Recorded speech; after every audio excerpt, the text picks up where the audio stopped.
En este video vamos a hacer la descripción de la cinemática, es decir, vamos a describir cómo se comportan los cuerpos cuando le estamos aplicando un movimiento a cada una de sus partículas. Entonces, lo primero que vamos a hablar es de la ecuación cinemática para el movimiento de un cuerpo rígido. Nosotros hablamos de un movimiento de un cuerpo rígido cuando un medio continuo únicamente va a cambiar su posición, pero no su forma. Ejemplo de esto es cuando cambio una regla de lugar, cambio una silla de lugar. Generalmente cuando únicamente traslado un objeto de un lugar a otro, estoy cambiando su posición, pero no estoy cambiando su forma. A esto lo denominamos un movimiento de cuerpo rígido. Entonces, en este caso, el cuerpo puede rotar, es decir, puede girar y trasladarse sin necesidad de cambiar su forma. Entonces, para describir este tipo de movimiento, vamos a hablar de tres tipos de movimiento de cuerpo rígido. El primer tipo de movimiento de cuerpo rígido que tenemos es la traslación. Entonces, es el ejemplo que les colocaba de la regla. Una regla cambia de posición cuando la traslado, pero no va a cambiar seguramente de forma, a menos de que ejerza sobre ella una fuerza que haga que ésta cambie de forma. Entonces, en este caso, la ecuación de movimiento va a estar expresada como la descripción espacial en términos de la descripción material más una constante c que está en función del tiempo. En este caso, c en la posición de tiempo t igual 0 va a ser equivalente a 0. Entonces, en este caso, el desplazamiento estaría dado por u, que sería la componente de x menos x. Y entonces, en este caso, lo que hago es reemplazar la función de x minúscula y entonces sería x más c en función del tiempo menos x. Entonces, en este caso se eliminan las x mayúsculas y quedaría únicamente c en función del tiempo. Entonces, en este caso, el desplazamiento realmente va a ser independiente de la posición de referencia. Únicamente va a tener relevancia esa constante c que está en función del tiempo. Ahora, otro tipo de movimiento de cuerpo rígido que podemos tener es la rotación. La rotación es lo que nosotros vemos en la vida cotidiana cuando hacemos girar un trompo. El trompo gira, pero no se deforma. Y este trompo gira generalmente alrededor de un punto fijo, con el fin de conservar el estado de giro. Entonces, en este caso, la ecuación cinemática va a estar dada por esta ecuación, en donde a R lo denominamos un tensor ortogonal propio, donde R en el tiempo de referencia t igual 0 va a ser igual al tensor de identidad y B va a ser una constante. Ahora, si este punto va a estar ubicado en el origen, que nos expresa la rotación de esta manera. Y finalmente, vamos a tener el movimiento de cuerpo rígido en general. Es decir, un cuerpo puede rotar y puede desplazarse sin necesidad de cambiar su forma. Entonces, en este caso, al combinar los otros dos movimientos, es decir, el movimiento de desplazamiento y de rotación, vamos a tener una ecuación de este estilo. Entonces, recordemos que si el punto está ubicado en el origen, entonces esta B desaparece y únicamente quedaría el tensor R por X más la constante C. Ahora vamos a hablar de la deformación infinitesimal. Este tipo de deformaciones corresponden a estas deformaciones que son muy pequeñas. Generalmente son menores que 1 por 10 a la menos 3 o que 1 por 10 a la menos 2, a tal punto que matemáticamente este tipo de deformaciones las podemos considerar infinitesimales. Entonces, para este caso vamos a considerar un cuerpo el cual tiene una configuración determinada en un tiempo de referencia t0. Este tiempo de referencia T0 vale aclarar que no necesariamente es el tiempo T igual a 0. Puede ser tiempo T igual a 1, es decir, el tiempo de referencia es el que vamos a tomar como referencia para nosotros describir cómo se está comportando nuestro cuerpo cuando le estamos aplicando un movimiento.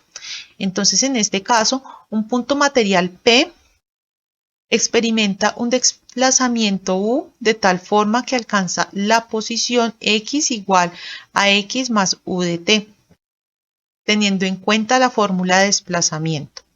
Y entonces va a pasar de esta posición del tiempo de referencia a esta nueva posición en el tiempo T diferente al tiempo de referencia, en un tiempo T cualquiera. Ahora, vamos a tener un punto que es vecino a nuestro punto P. Y a ese punto lo vamos a denominar el punto Q. En este caso, nuestro punto Q está en un punto de coordenadas X más un diferencial de X, es decir, están muy cercanos. Entonces, en este caso, cuando le aplicamos el movimiento, entonces el punto Q va a llegar a esta nueva posición en nuestro nuevo tiempo T. Y entonces va a tener un desplazamiento, el cual será dx más dx es igual a x más dx, que es mi punto de referencia, mis coordenadas en el punto de referencia, más el desplazamiento que va a tener mi punto de referencia en un tiempo t. Entonces, si restamos para hallar dx, es decir, si tomamos la segunda ecuación y le restamos la primera ecuación, lo que vamos a obtener es una expresión de dx en términos espaciales, es decir, de dx minúscula, teniendo una función con respecto a dos variables, las coordenadas en nuestro tiempo de referencia y un tiempo t determinado. Entonces, vamos a simplificar la fórmula anterior empleando el concepto de gradiente. Entonces, al aplicar la definición de gradiente en la función anterior, entonces vamos a obtener una expresión de este estilo, en donde al gradiente de U lo vamos a denominar el gradiente de desplazamiento. Entonces, en coordenadas materiales, este gradiente de desplazamiento va a tener coordenadas cartesianas y representación tensorial de este estilo. Entonces, como podemos recordar, el gradiente son derivadas parciales, en donde en la primera columna vamos a derivar a cada componente con respecto a la coordenada x1. En la segunda columna vamos a derivar cada componente de nuestro campo de desplazamiento con respecto a x2. Y en la tercera columna vamos a derivar nuevamente cada componente con respecto a la coordenada x3. Ahora, la ecuación que describimos con anterioridad de dx, del diferencial de x en coordenadas espaciales, lo podemos expresar como la fórmula que se muestra en pantalla. Esta fórmula sale de tomar como factor común a de x mayúscula y agrupando los términos que quedarían de y más gradiente de el desplazamiento. Entonces, en este caso, agrupamos a y, al tensor y, más el gradiente de desplazamiento, en donde el tensor y es el tensor identidad, y entonces construimos un nuevo tensor f. Ese tensor f se denomina el gradiente de deformación, porque está representando el gradiente, el cual describe el movimiento. Es decir, está representando la forma en que cambia el movimiento con respecto a la posición material, es decir, la posición de referencia que tenemos. Es decir, está describiendo el tipo de deformación que estamos teniendo en nuestro medio continuo. Ahora, la longitud de ese vector dx se representa mediante el ds, y la del vector dx mayúscula mediante ds mayúscula. Entonces, para construir una relación entre estos dos elementos, vamos a hacer un producto punto entre dx minúscula y dx minúscula. Entonces, al hacer ese producto punto y reemplazar los valores de x que hallamos anteriormente como una función del gradiente de formación, entonces obtenemos esta expresión y al cambiar el orden en el que está nuestro tensor, entonces vamos a obtener un producto punto de este estilo. Este producto punto lo hacemos porque la longitud de un vector es igual al producto punto del vector consigo mismo. Entonces, en este caso, vamos a hacer esta operación y obtenemos este resultado, F transpuesto por F, y entonces vamos a agrupar ese F transpuesto F en una nueva constante a la cual la vamos a llamar C. Y entonces, al hacer esta simplificación, vamos a obtener que la longitud del vector de X, es decir, este ds, va a ser igual a esta expresión. Entonces, en este caso, este tensor C es conocido como el tensor derecho de deformación de Cauchy-Green. Este tensor derecho tiene como resultado que es el tensor de deformación transpuesto por el tensor de deformación. Entonces, reemplazamos el equivalente de ese gradiente de deformación. Y entonces, al operar, recordemos que la suma de la transpuesta es la transpuesta de las sumas y el elemento que representa el transpuesto del tensor identidad es el mismo tensor identidad. Entonces, en este caso, al operar estos elementos, obtenemos este resultado. Ahora, vamos a traernos un nuevo tensor, el cual denominamos el tensor de deformación de Lagrange. Ese tensor de deformación de Lagrange está descrito por esta E con un asterisco arriba y está dado por esta fórmula. Entonces, en este caso, el tensor de deformación de Lagrange caracteriza el cambio de longitudes en el continuo, el cual está siendo provocado por el desplazamiento. Hay que anotar que aquí no estoy hablando de desplazamiento de cuerpo rígido, estoy hablando de desplazamiento, porque el desplazamiento va a provocar una deformación en mi medio continuo, contrario al desplazamiento de cuerpo rígido. Entonces, en este caso, el desplazamiento va a provocar una deformación y entonces, al reemplazar esta equivalencia de esta parte en nuestra fórmula de C, entonces vamos a hallar que C es igual al tensor identidad más 2 veces ese tensor de deformación de Lagrange. Ahora, si nosotros no tenemos deformación en nuestro medio continuo cuando estamos realizando el desplazamiento, entonces eso quiere decir que no hay un cambio de longitudes, únicamente hay un desplazamiento. Entonces, en este caso, ese tensor derecho de formación de Cauchy-Green va a ser equivalente al tensor identidad. Es decir, en la presencia de un movimiento de un cuerpo rígido, vamos a tener que el tensor derecho de formación de Cauchy-Green va a ser igual al tensor identidad. Ahora, en el caso en el que tengamos desplazamientos muy pequeños, es decir, que podamos decir que son infinitesimales, entonces el valor de la componente de el gradiente transpuesto por el gradiente va a representar magnitudes realmente muy pequeñas comparadas con los valores de el gradiente de U. Estos van a ser valores de segundo orden, mientras que los valores del gradiente del desplazamiento van a ser valores de primer orden. Por esto, estos van a tener valores más pequeños que estos. Estos van a ser el producto de dos valores pequeños. Por ejemplo, podremos tener valores en cada componente del gradiente del orden de 10 a la menos 2 y si eso lo multiplicamos por un valor 10 a la menos 2, nos va a dar un valor resultante con 10 a la menos 4. Entonces esto realmente es más pequeño que el valor de 10 a la menos 2 inicial.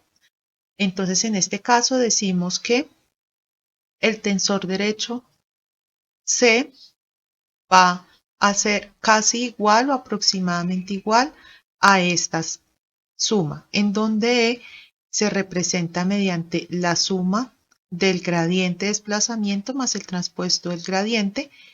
Y entonces en este caso esta E representa el tensor de deformaciones infinitesimales. En este tensor no vamos a tener en cuenta los valores que son del orden menores al orden que manifieste el gradiente de desplazamiento.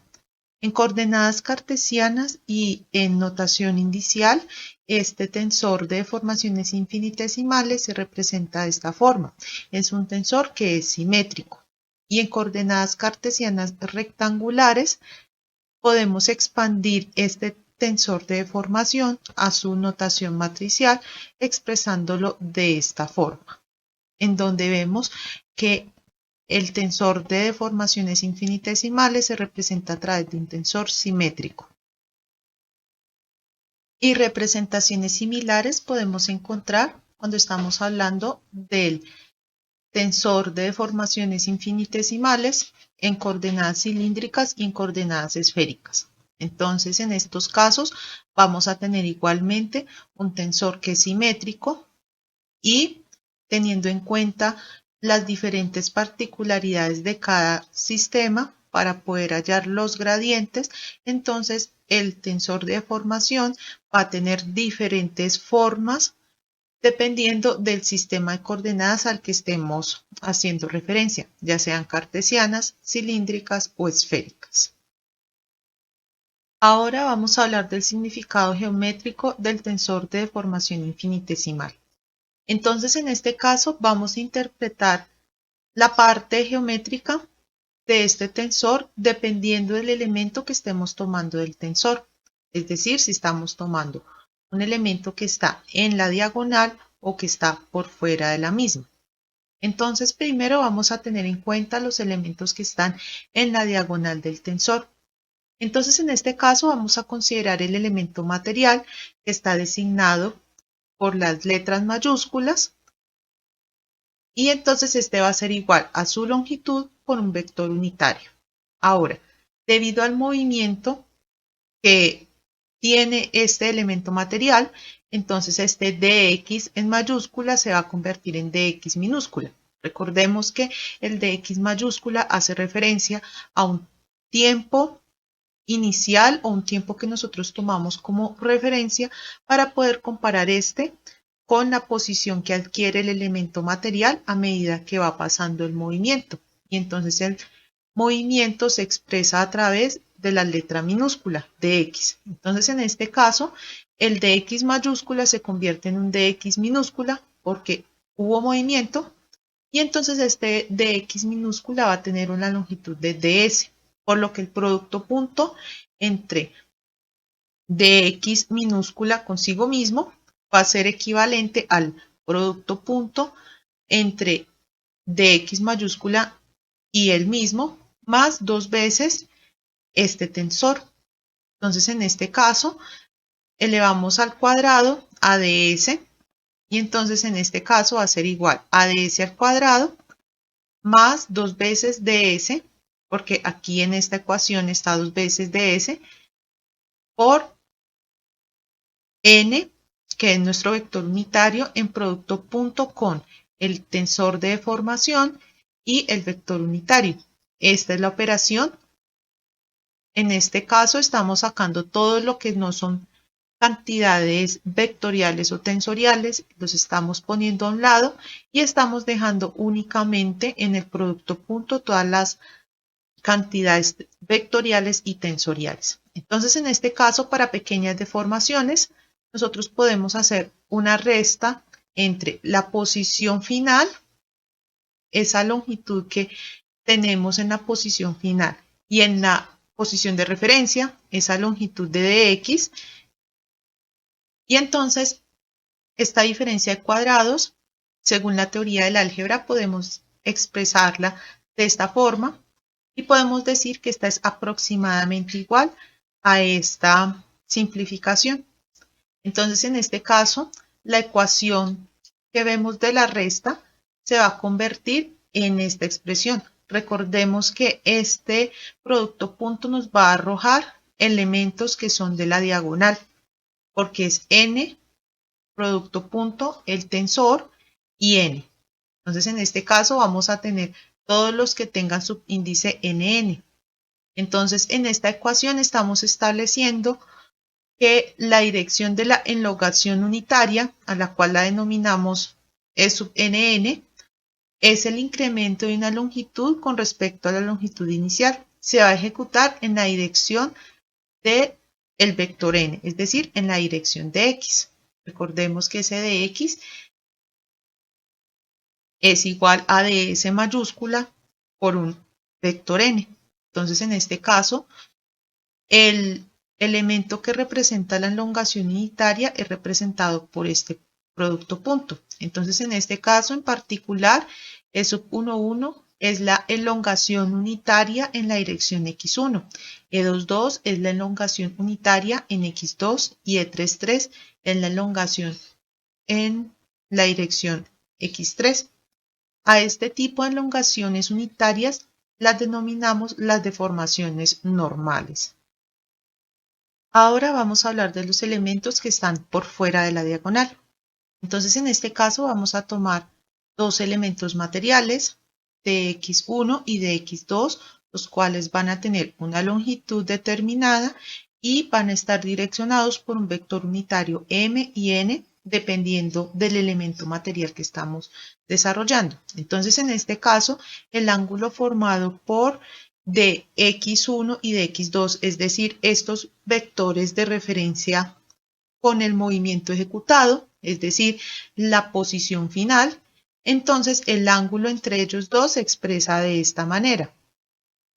Siempre vamos a tener el producto punto en este caso.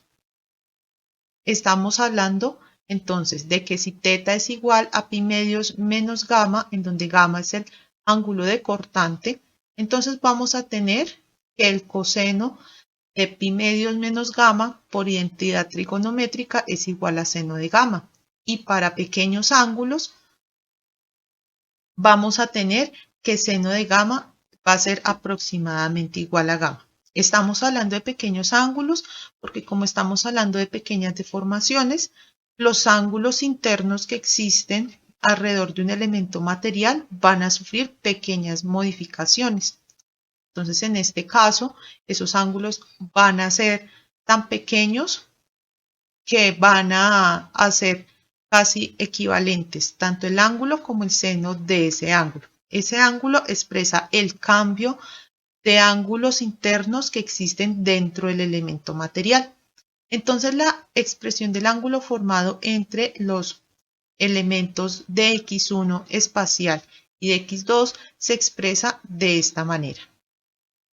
Ahora, si los vectores m y n se toman con las direcciones principales, entonces dos veces el elemento E12 representa el ángulo formado por dos elementos ubicados en la dirección x1 y x2.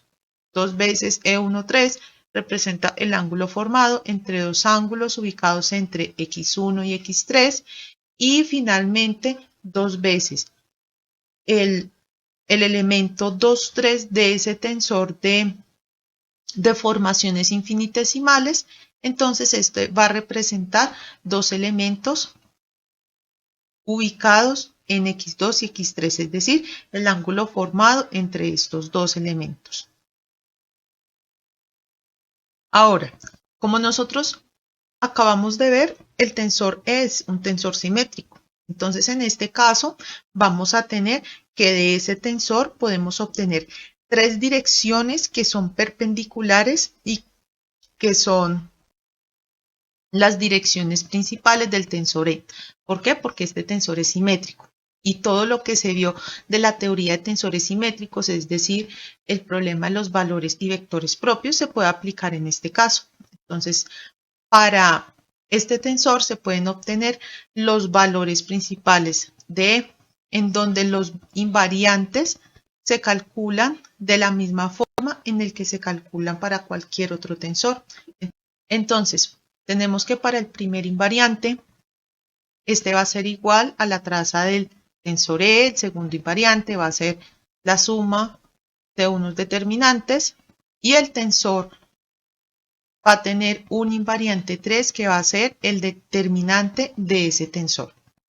Y entonces al solucionar el polinomio característico, esa ecuación cúbica que encontramos al resolver el problema de valores propios, entonces obtenemos como resultado lo que vamos a denominar las deformaciones principales. Es decir, al resolver el problema de valores y vectores propios de un tensor de deformación E, vamos a obtener las deformaciones principales, las cuales van a tener unas direcciones principales N1, N2 y N3 asociadas a cada valor principal o a cada deformación principal en este caso, y entonces estas representan las direcciones en las que los elementos van a permanecer mutuamente ortogonales posteriores a la deformación. Ahora vamos a hablar de la dilatación.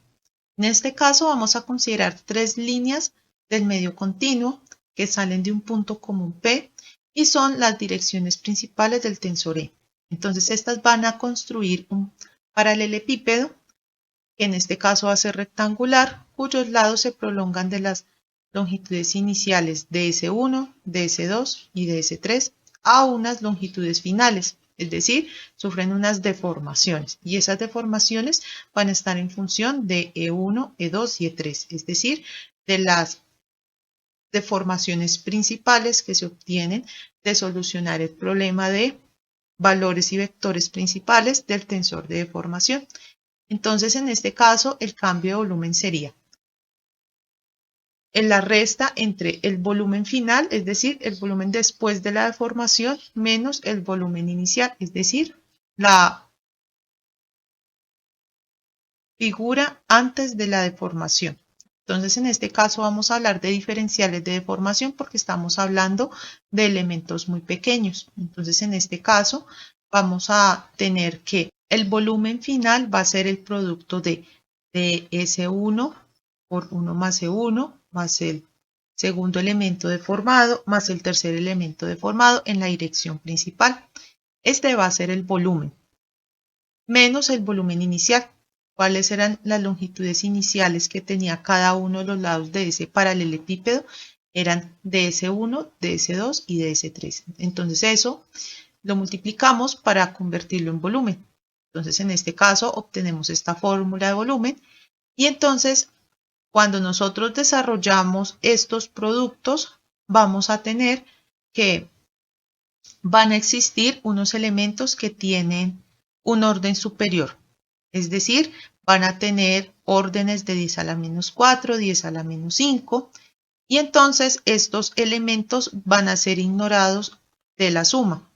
Entonces, en este caso, al ignorar todos esos elementos de la suma, entonces vamos a tener que ese dB va a ser igual a este producto por esta suma de deformaciones principales. Entonces, en este caso, los elementos que hemos ignorado son todos los que constituyen el producto de E1 por E2 y E3 y así sucesivamente. Entonces, en este caso, ignoramos todos esos elementos asociados al producto de dos o más deformaciones principales. Entonces, en este caso, obtendríamos este resultado. Entonces, para pequeñas deformaciones vamos a definir un elemento E, la cual va a ser establecida como el cambio del volumen. Este delta representa un cambio del volumen sobre el volumen inicial. Entonces, en este caso sería E1 más E2 más E3. A reemplazar este dB, que sería este resultado, y reemplazamos este dB, el volumen inicial, y entonces en este caso sería ds1, ds2 y ds3, por eso desaparece este término. Entonces tendríamos únicamente las deformaciones principales y estas coinciden con el invariante 1 del tensor de deformaciones. Entonces en este caso E es igual a la traza de ese tensor que es igual a la divergencia del desplazamiento, y entonces a este elemento lo vamos a denominar la dilatación.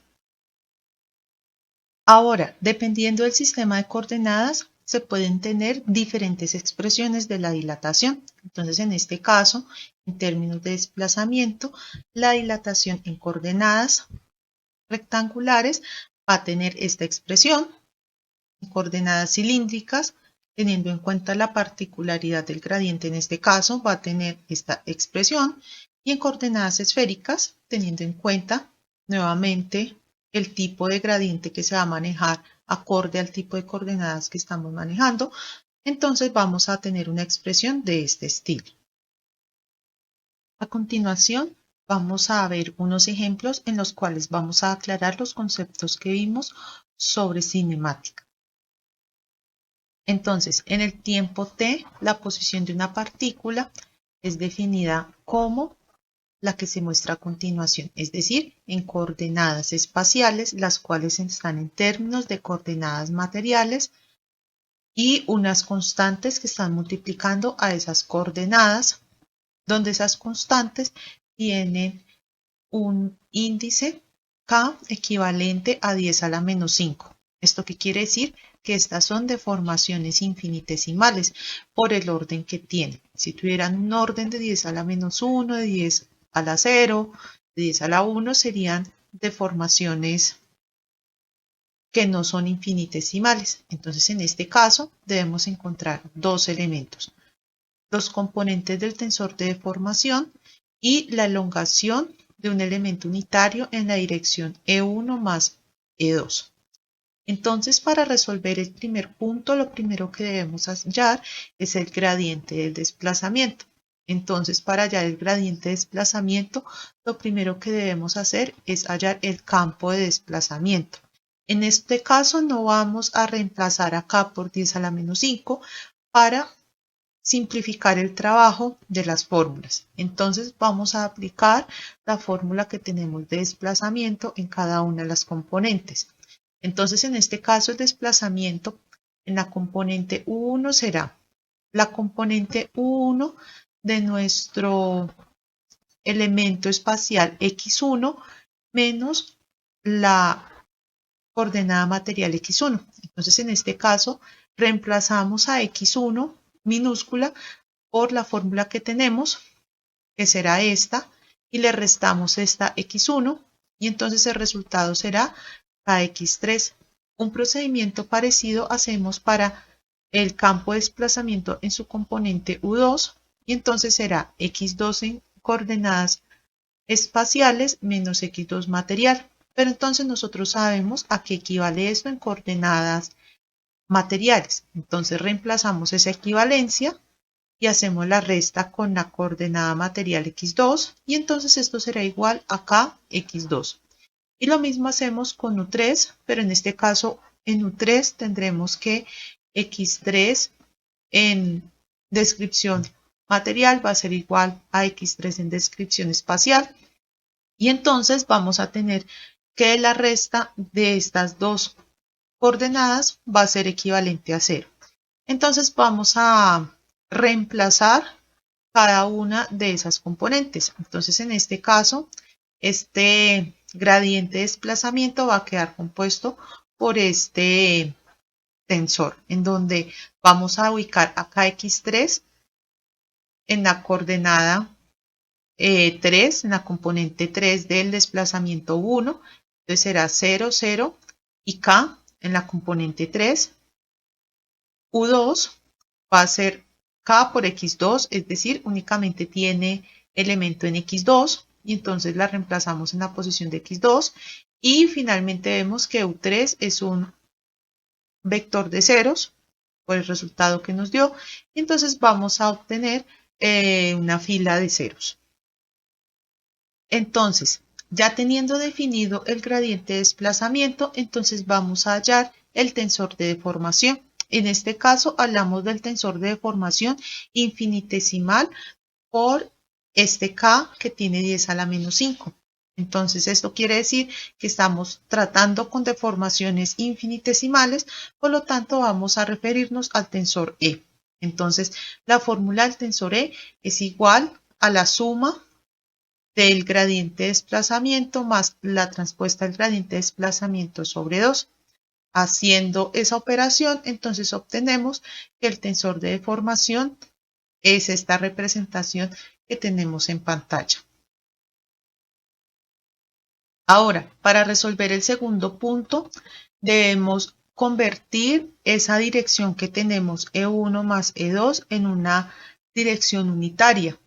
En este caso, la dirección que nos están dando no es unitaria, porque si deseamos hallar la norma de este elemento vectorial, pues vamos a encontrar que su norma es distinta a 1. Realmente su norma es raíz de 2. Entonces, en este caso, convertimos esta dirección en una dirección unitaria a la cual vamos a llamar E1'. Y entonces, en este caso, esa E1', como es un vector unitario, entonces será igual a 1 sobre raíz de 2. Este raíz de 2 será la norma del vector por el elemento vectorial que queremos usar. Entonces, en este caso, la elongación unitaria en la dirección de este elemento se dispone de la siguiente forma. Ahora, ya teniendo definida esa dirección en términos de un vector unitario, entonces vamos a hallar la elongación de un elemento unitario. Entonces, en este caso, la elongación de este elemento unitario, recuerden que la hallamos multiplicando el vector en la dirección que necesitamos en producto punto por el tensor de deformación y nuevamente por el elemento vectorial, es decir, la dirección que nosotros deseamos hallar.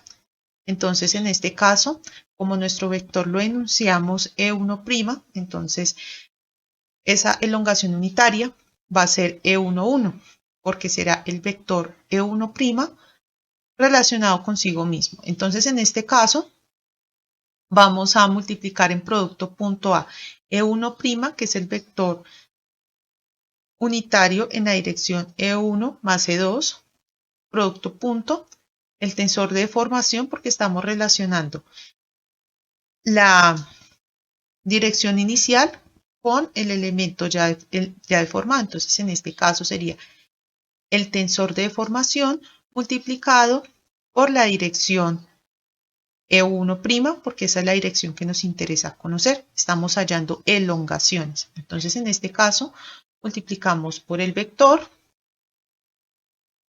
de esta manera. Aquí multiplicamos por el tensor de deformación y volvemos a multiplicar por el elemento vectorial. Y entonces ese 1 sobre raíz de 2 pues se nos convierte en un medio, porque tendríamos 1 sobre raíz de 2 por 1 sobre raíz de 2. Y entonces en este caso, al hacer esa operación, pues vamos a obtener un k medios. Y aquí ya podemos reemplazar. Y entonces sería igual a 10 a la menos 5 sobre 2. Ahora vamos a considerar el elemento espacial expresado de esta forma. ¿Esto qué quiere decir? Que únicamente varía la componente de x1. La componente de x2 y x3 mayúsculas no varían porque miren que no hay realmente una variación de ese tipo de componentes. Únicamente varía en x1 más k en la componente e1. Ahora, si tenemos los elementos materiales no deformados expresados de estas dos formas, como podemos ver, aquí ya están siendo elementos unitarios porque están divididos entre su norma. Entonces, en este caso tenemos estos dos elementos materiales no deformados. Entonces, debemos encontrar los elementos deformados. Debemos evaluar los estiramientos y el cambio de ángulo que existe entre estos dos elementos de x1 y de x2 y hacer la otra parte teniendo k igual a 1 y k igual a 10 a la menos 2 y hallar el tensor de deformación E. Entonces, en este caso aparece lo que les estaba comentando con anterioridad. Entonces, que el movimiento realmente modifica únicamente la componente x1. Entonces, la componente x2 y la componente x3 permanecen sin cambios porque miren que la suma se hace únicamente en E1. Entonces, en este caso, ese gradiente de deformación F va a ser igual a esta representación tensorial resolviendo la fórmula que tenemos para F, y entonces la configuración deformada, recordemos la fórmula, era dx es igual a F por el dx, es decir, el elemento material. Entonces, en este caso, vamos a tener que para el primer elemento, es decir, dx1 en coordenadas materiales, la parte espacial, es decir, la descripción espacial del movimiento para este elemento material, entonces va a ser igual a ese elemento material de S1 sobre raíz de 2, que sería la constante, por el tensor F, que es el que hallamos con anterioridad, por S de X, y este de X sería E1 más E2, E1 y E2, y N3 tendría 0. A resolver esta operación, pues vamos a obtener un vector que es de esta forma. Y una operación parecida hacemos para dx2. Entonces, en este caso ya tomamos el elemento material de x2, reemplazamos teniendo en cuenta pues el tensor de deformación, el gradiente de deformación F, y el tensor modifica este elemento material de x2, el cual es menos E1 más E2, y entonces al realizar esta operación pues vamos a obtener que dx2 va a obtener una expresión vectorial de este estilo. Ahora, para realizar el punto 2, entonces vamos a evaluar el estiramiento. Entonces, en este caso el estiramiento va a ser ds1 en descripción espacial sobre ds1 en descripción material. Entonces, este ds1 permanece constante y lo que vamos a modificar es este ds1 en expresión espacial, es decir, el ds1 en minúscula. Y como recordaremos, ds1 en este caso sería la longitud de este vector. Entonces, en este caso tomamos esta expresión de longitud, hallamos la longitud de este vector, y entonces al hallar la longitud de este vector, vamos a hallar que es la misma longitud de este vector, y entonces vamos a obtener que ese cociente va a ser igual a esta relación. Ahora, para hallar el cambio de ángulo, es decir, el ángulo deformado entre los elementos materiales de x1 y de x2, entonces vamos a hacer la siguiente operación.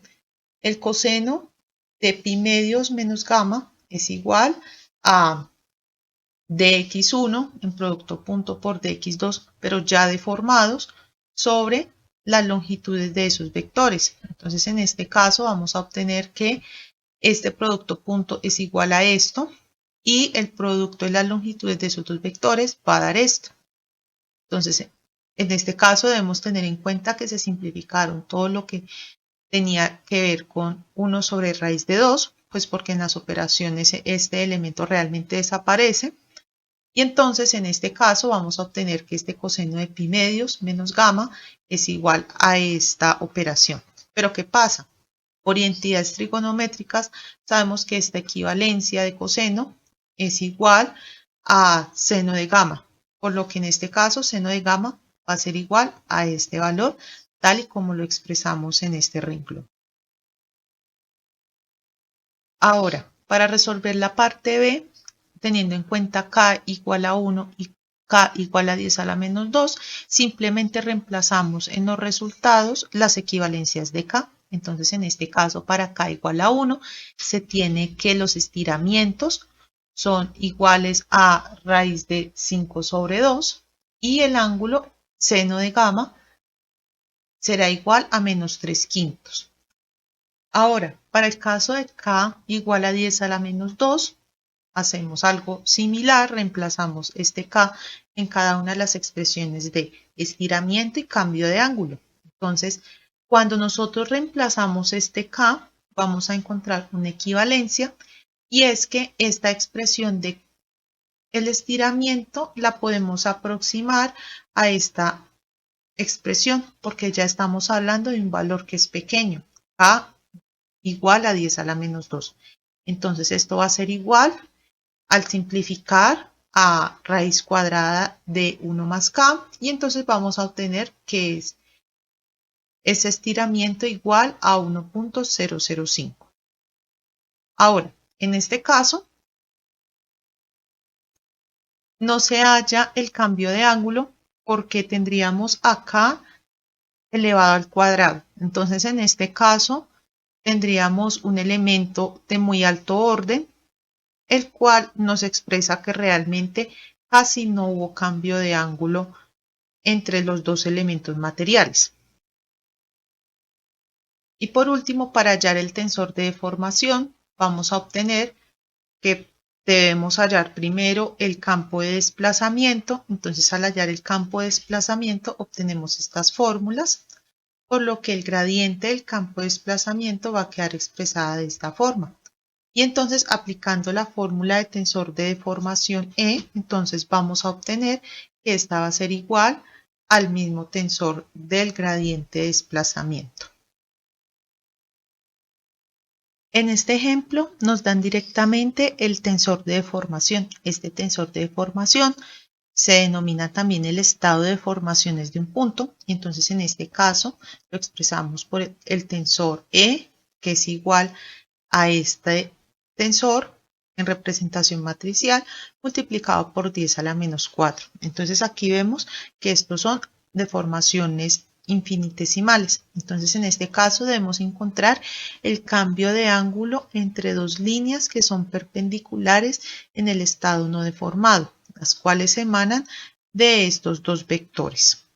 Es decir, nos dan los vectores que tenemos que usar para hallar el cambio de ángulo. Entonces, en este caso, primero debemos mirar si esos vectores están en representación unitaria, es decir, si son vectores unitarios. Como podemos ver, la norma de esos vectores no es unitaria. Entonces, vamos a transformar esos vectores en vectores unitarios y entonces hacemos el procedimiento en el cual dividimos al vector entre su norma y entonces obtenemos el vector unitario.